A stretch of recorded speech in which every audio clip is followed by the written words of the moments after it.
Minhas queridas irmãs, aqui é o Padre Paulo Ricardo, acolhendo você no nosso testemunho de fé. Estamos no primeiro domingo da Quaresma, com alegria iniciamos essa nossa caminhada na direção da Páscoa e nós iremos proclamar o Evangelho de São Marcos, capítulo 1, versículos de 12 a 15. Trata-se do Evangelho da tentação de Jesus. Todo primeiro domingo da Quaresma nós analisamos, meditamos, pensamos a respeito desse grande mistério da tentação. E São Marcos ele é bastante breve, em 2 pinceladas, no versículo 12 e 13, ele simplifica a história, dizendo que o Espírito Santo levou Jesus para o deserto para ser tentado por Satanás. E ali Jesus, depois de ser continuamente tentado por 40 dias, finalmente é servido pelos anjos em profunda comunhão com os animais. Pois bem, esse evangelho tão assim simples e tão breve nos dá a ocasião de refletirmos a respeito do mistério da tentação em geral. A primeira coisa, o que é uma tentação? A tentação é a tentação demoníaca. Mas não somente. Nós somos tentados por 3 realidades. Os santos padres e os nossos grandes teólogos nos dizem que o ser humano ele é tentado pela carne, pelo mundo e pelo demônio. Mas, para restringirmos um pouco a nossa reflexão, vamos analisar em primeiro lugar essa questão da tentação do demônio. O que é esta tentação demoníaca? Bom, nós sabemos que os demônios existem. Os demônios são anjos, anjos decaídos que desobedeceram a Deus e que, por inveja, estão no mundo e pretendem fazer com que os seres humanos se percam, os seres humanos deixem de amar a Deus. Então, o primeiro mistério que a gente deve meditar é por que é que Deus permite isso. Por que é que Deus permite que nós sejamos tentados pelo demônio?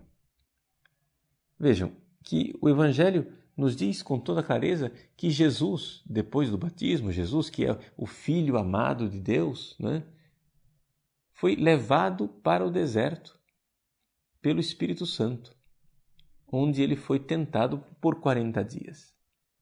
Ou seja, Jesus acaba de ser batizado.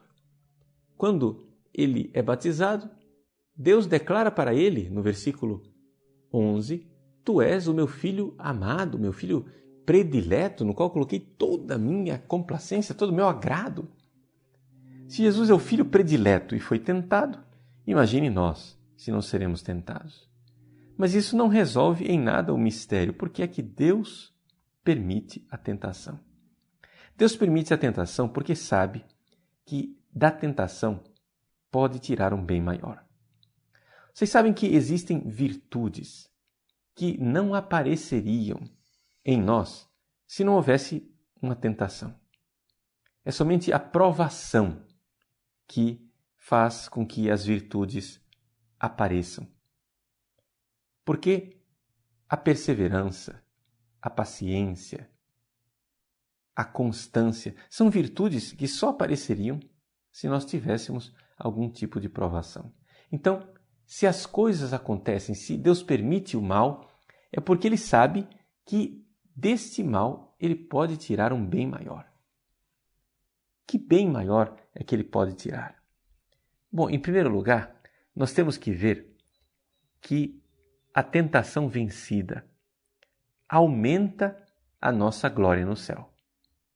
Essa é uma grande verdade que as pessoas não se dão conta. No céu, Deus irá se doar completamente a nós, como Ele já se doa agora. Mas quando nós estivermos no céu, nós receberemos o derramamento total, completo e absoluto deste amor de Deus sobre nós. Só que Deus, que é infinito, não pode causar em nós uma felicidade infinita, porque nós somos finitos. Então, para você entender, vamos fazer uma comparação. Você imagine que Deus é um oceano infinito. Mas eu tenho aqui uma tampinha de garrafa, um balde, uma piscina ou a Baía da Guanabara. Pois bem, Deus se derrama no seu amor infinito sobre tudo isso. Se eu derramar o oceano numa tampinha, a tampinha vai ficar completamente cheia. Num balde também. Numa piscina, igualmente. E na Baía da Guanabara. Tudo isso pode ser preenchido pelo mar infinito. Mas a glória, digamos assim, de uma tampinha de garrafa não é a glória da Baía da Guanabara. E assim também no céu, a glória de uma pessoa que se converteu no último momento, que passou a vida pecando, cedendo às tentações, mas que na última hora se arrependeu, não é a mesma da glória da Virgem Maria, que se entregou a Deus completamente a vida inteira. Não é a glória dos mártires, não é a glória dos grandes santos. Pois bem, existe uma diferença na glória que nós iremos receber no céu. Aqui é que está essa realidade. Deus quer que nós sejamos plenamente felizes no céu. Mas Ele não pode dar a felicidade infinita a nós que somos finitos. E aí? Como é que Deus iria decidir a graduação? Quem vai ser mais ou menos glorioso? Para não ser injusto, Deus permite que nós decidamos isso. Somos nós quem vamos decidir a glória que nós vamos ter no céu. Uma pessoa que passa a vida sofrendo por amor a Deus, uma pessoa que se entrega totalmente, uma pessoa que vence as tentações, como o Padre Pio, São Pio de Pietrelcina, esse grande sacerdote que lutou com o demônio a vida inteira e sempre venceu. Esse grande homem que se entregou a Deus completamente, que suportou dores terríveis, que suportou perseguições atrozes. Este grande homem tem uma glória enorme no céu. Pois bem, por que é que Deus permite o mal? Por que é que Deus permite a tentação? Ele permite a tentação porque isto pode gerar em nós frutos de glória eterna. Nós entramos no período da Quaresma.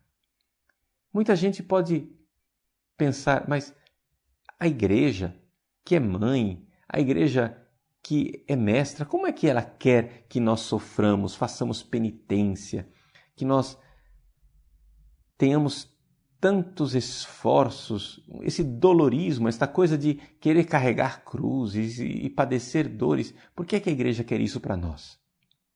Será que os cristãos são masoquistas? Nada disso. Deus quer a nossa glória no céu. Nós precisamos crescer. Crescer nesta entrega, crescer neste amor. Deus é onipotente.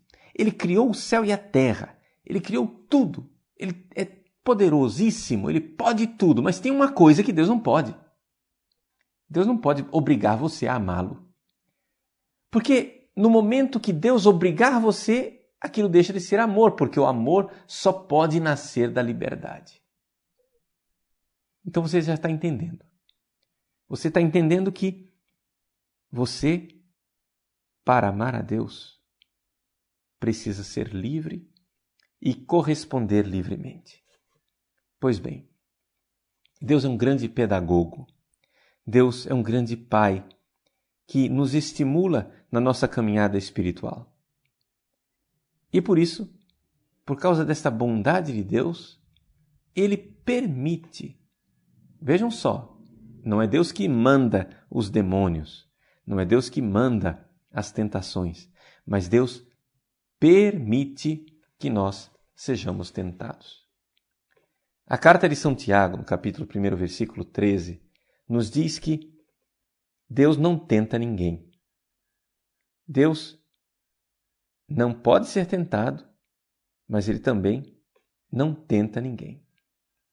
Mas, ao mesmo tempo, nós deveríamos compreender que passarmos por provações por amor a Deus é uma grande alegria.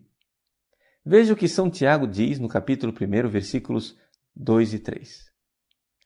Considerai uma grande alegria, meus irmãos, quando tiverdes que passar por diversas provações. A palavra provação, peirasmos, pode ser traduzida em português também como tentações. Pois sabeis que a prova da fé produz em vós a constância. Vejam, é essa provação que produz em nós grandes virtudes, e essas virtudes serão a nossa glória no céu. Por isso, se Deus permite a tentação, é para o nosso bem. Bom, mais ou menos vislumbramos, entendemos mais ou menos por que é que Deus permite as tentações. Por quê? Porque Ele quer o nosso amor livre, Ele quer que nós correspondamos livremente, e esse amor é tanto maior quanto mais árduo ele for. Sim, porque é claro, existem provas de amor, não é? Nós estamos tão acostumados a cantar prova de amor maior não há que doar a vida pelo irmão, não é isso? Então existem provas maiores de amor, provas menores de amor. As provações, as tentações nos dão a ocasião de amar mais ou amar menos. Por isso, se nós estivéssemos acomodados num cristianismo burguês, em que não houvesse luta, em que não fôssemos soldados de Cristo, que tivéssemos que lutar contra Satanás e os seus demônios, nós seríamos cristãos acanhados, pequeninos, com corações mesquinhos, com corações do tamanho de uma tampinha de garrafa. Mas se nós lutamos, se nós somos soldados de Cristo e somos tentados, se nós entramos na quaresma, entramos no deserto com Jesus, para sermos tentados pelos demônios, então podemos alargar o nosso coração, alargar o nosso amor, dar maiores provas de amor a Deus. Por isso, as práticas quaresmais, as práticas do jejum, da esmola e da oração, nos colocam, digamos assim, numa espécie de treinamento para esta vida. Há algumas semanas atrás nós lemos aquele versículo do livro de Jó que diz: é uma luta a vida do homem sobre a terra. Se a vida do homem sobre a terra é uma luta, a quaresma é o momento em que nós entramos num campo de treinamento, onde Deus quer que nós cresçamos espiritualmente. É um kairos, é um tempo favorável para nós nos treinarmos para a batalha.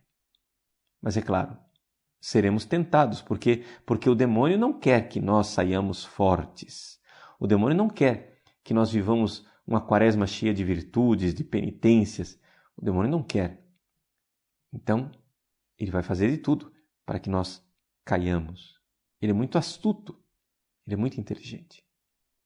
Então, esse tempo de quaresma, nós sim seremos tentados. Nós vamos para a batalha, nós vamos para a luta espiritual. E essa luta espiritual, ela é muito importante. Então vem a pergunta: como é que nós podemos vencer uma tentação?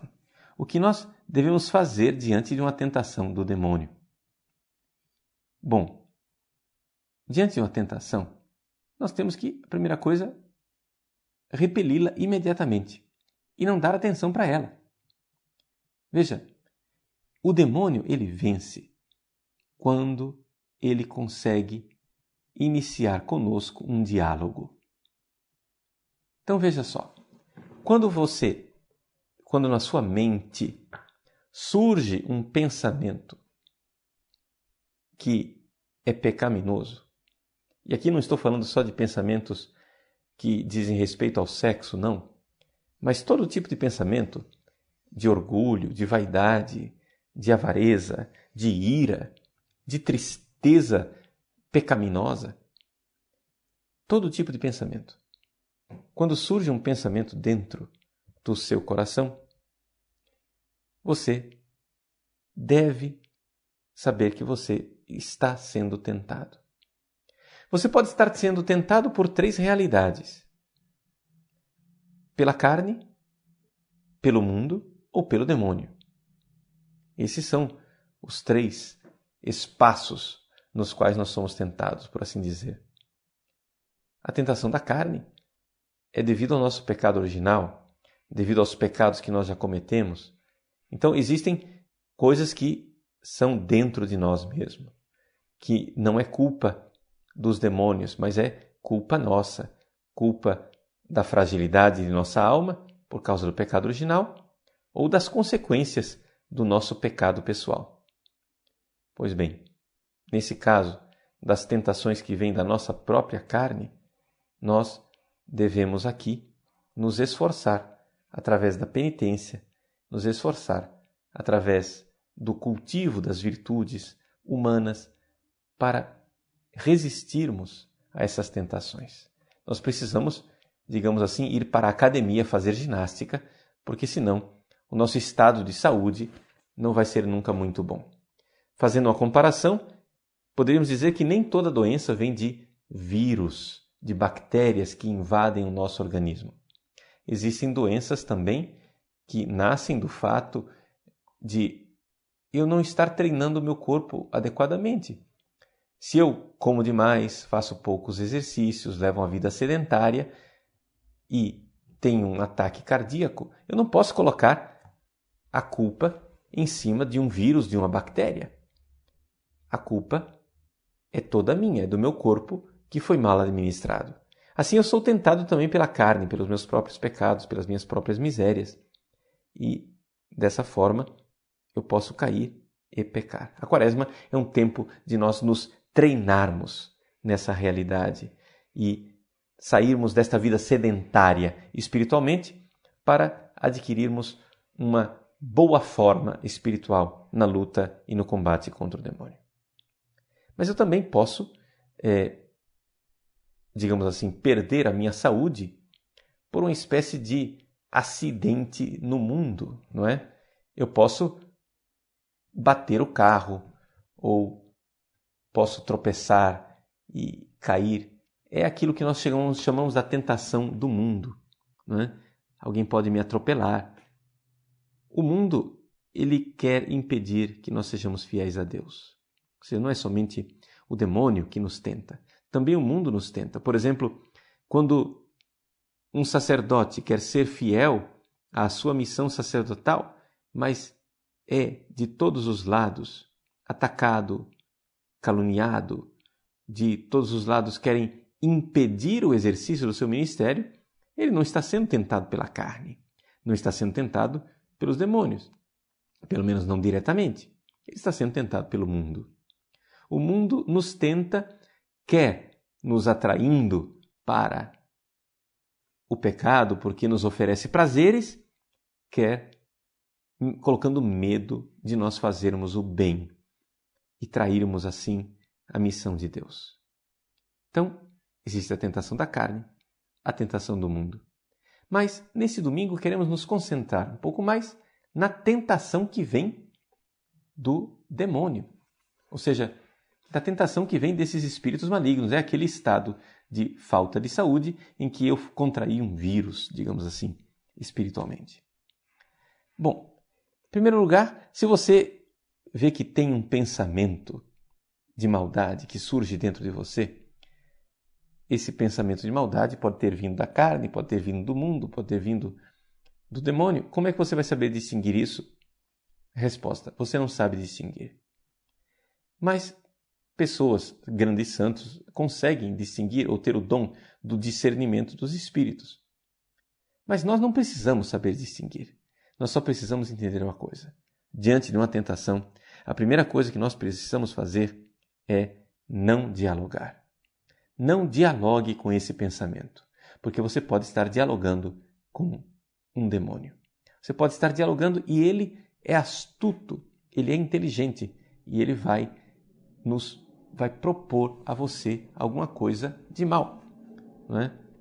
Santo Tomás de Aquino, ele explicação do Pai Nosso, quando ele explica aquela parte da oração do Pai Nosso, não nos deixeis cair em tentação, ele diz com toda clareza que nós, quando somos tentados pelo demônio, o demônio usa táticas. Vejam só o que diz Santo Tomás, vou ler para você. O demônio usa de suas táticas em suas tentações. No primeiro momento da tentação, não propõe ao homem nada de declaradamente mal, mas alguma coisa que ainda tenha a aparência de um bem. E assim, de início, desvia ligeiramente o homem de sua orientação geral interior, o suficiente para em seguida levá-lo facilmente a pecar. Sobre isso, escreve o apóstolo aos Coríntios, 2 Coríntios 11, 14. O próprio Satanás se transfigura em um anjo de luz. Então vejam só, o demônio ele é enganador. Então ele nem sempre propõe coisas para negativas inicialmente. Por exemplo, quando ele vê uma pessoa que é um asceta, que gosta de jejuar, ele não vai tentar aquela pessoa com a gula. Ele não é estúpido. Ele vai tentar uma outra estratégia. Vai talvez tentá-lo a jejuar demais e estragar a própria saúde. Quando ele vê que essa pessoa não exagera no jejum e jejua de forma moderada, ele vai e tenta então de conduzir a pessoa ao pecado através da tentação da soberba, da vaidade, de se achar melhor do que os outros, de achar que aquela virtude é toda dele e não a graça de Deus. Então vejam que o demônio ele atua de uma forma muito prática, muito realista, não é? Ele nos tenta onde sabe que é a nossa fraqueza. Santo Tomás de Aquino usa uma comparação dizendo que o demônio é como um general. Um general que, de alguma forma, fica analisando a cidade e, antes de invadi-la, procura o ponto fraco na muralha para conseguir vencer. É assim que, quando nós somos tentados, devemos estar atentos, muito, para o nosso ponto fraco. Nós precisamos observar as nossas fraquezas, porque é aí que o demônio irá nos tentar. Se ele tem uma estratégia de ataque, nós precisamos ter uma estratégia de defesa. E é assim que nós precisamos compreender aqueles pontos no qual eu não posso confiar em mim mesmo. Uma grande ajuda nas tentações contra o demônio é a oração. E a oração em geral. Ou seja, não se trata de eu dizer, olha, use esta fórmula aqui ou reze aquele salmo porque ele é muito eficaz. Muitas pessoas querem tratar o demônio e as tentações demoníacas como se fosse uma mágica. Mas é claro, podemos rezar os salmos, devemos usar as orações que a igreja nos propõe. No ritual de exorcismo, por exemplo, existe um apêndice em que estão colocadas e propostas várias orações que os fiéis em geral podem usar nessa luta, na oração de libertação, na luta contra a tentação e o maligno. Mas seja como for, o mais importante de tudo é não darmos atenção ao demônio e não darmos importância para ele. O melhor que nós podemos fazer é não nos desesperar pela tentação que o demônio nos propõe, porque nós sabemos que ele não nos tenta acima de nossas forças. E se nós não nos desesperamos, o demônio é que se desespera e nos abandona e vê que ali ele não tem o seu lugar. É assim que nós então, com a ajuda dos nossos santos anjos, a intercessão dos santos e a graça de Deus, podemos vencer as tentações do demônio. Que Deus abençoe você e acompanhe esse seu caminho de luta, não somente nessa quaresma, mas na vida inteira. Somos soldados de Cristo, precisamos vencer essa batalha. Não desanime, Deus te abençoe. Em nome do Pai, do Filho e do Espírito Santo. Amém.